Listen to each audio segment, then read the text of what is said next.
All right, today's goal is to calculate the final value of a composition of multiple functions. So the definition of composition of functions is there, and you can see the notation as well. But basically, a real-world example is if you see a 30% off clearance sale at a store, and then you see another discount that says, and then take an additional 50% off of that. That's an example of multiple functions applied to one product. And that's really what composition of functions is. So let's look at a couple of basic examples.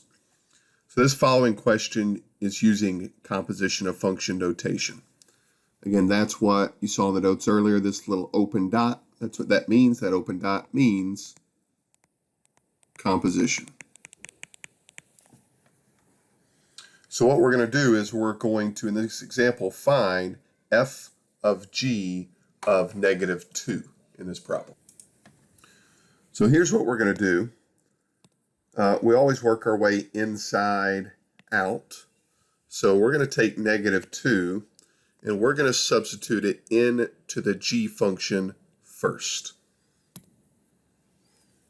So you can ignore this diagram just for a second. Looks like there's a mistake there. We're going to take -2, substitute it in for x in the g function. So the g function originally, you can see up there, is 2x minus 6. But we're substituting -2 in for x. 2 times -2 minus 6 is -10. So -10, sometimes I like to call this my halfway answer. It's not the answer, because all we've done is substitute -2 in for one function. So you can kind of look at this diagram. Notice we substituted -2, not +2, in for g. And when we did that, g spit out, it didn't spit out 7, it spit out -10.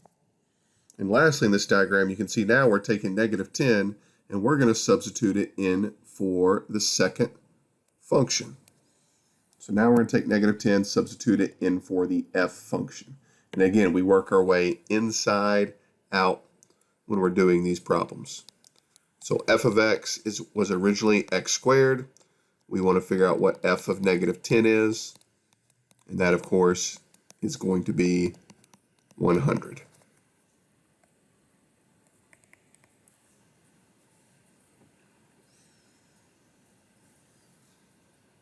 So you work your way inside out. Same thing on this next example. The only difference here is this time we're going to take -6 and substitute it in for f. Notice this notation looks a little bit different. This was in your notes, but this still means composition of functions. -6 is being substituted in for f first.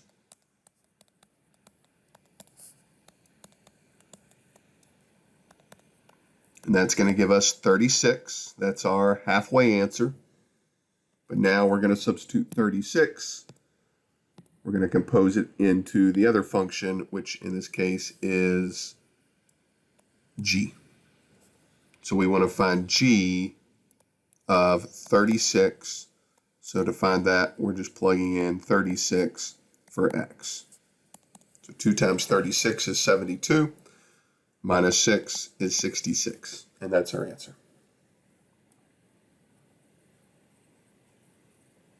Okay, and finally, this is what you're going to see a lot in the next section.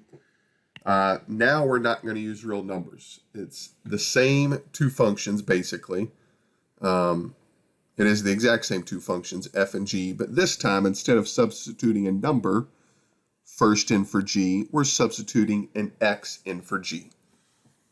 Well, if you look at the g function, it already has an x in there. So we are not changing anything in this first step. This is our halfway answer. And that almost seems too good to be true or too easy to be true, but that's all you do in that first step. But now what we have to do, now we have a binomial. And we have to take this binomial and substitute it in for the f function. So here's where it gets slightly trickier. We're going to take f, instead of just f of x, it's f of 2x minus 6. And instead of just a regular x squared, to get our answer, we have to evaluate 2x minus squared. So we took this entire 2x minus 6 and substituted it in for x. And then to get our answer, we're just going to FOIL or double distributive property, multiply 2x times 2x is 4x squared. Multiply 2x times negative 6 is negative 12x. It doesn't really matter the order you multiply here. And then do the same thing here. Distribute the negative 6 into the second parenthesis, and you get negative 12x plus 36. Combine your like terms, and our answer is going to be 4x squared minus 24x plus 36. I encourage you to pause the video and try this last one. This last one's similar, except this time we're substituting the x into the f function first. So I'll show the answer here in about 5 seconds.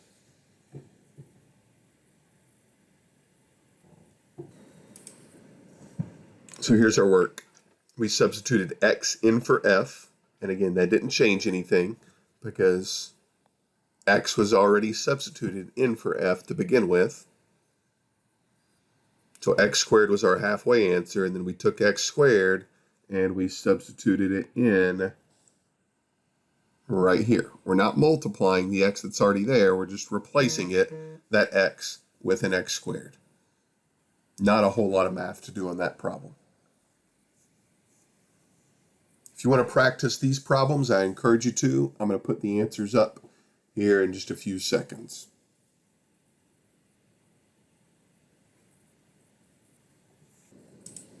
There's the answer to 1, and I just want to call attention to this one again. This is pretty similar to the first one we did together. 9x squared plus 6x plus 1 is a really common ECT question. Here's the answers to the rest. All right, and there's the rest of the answers.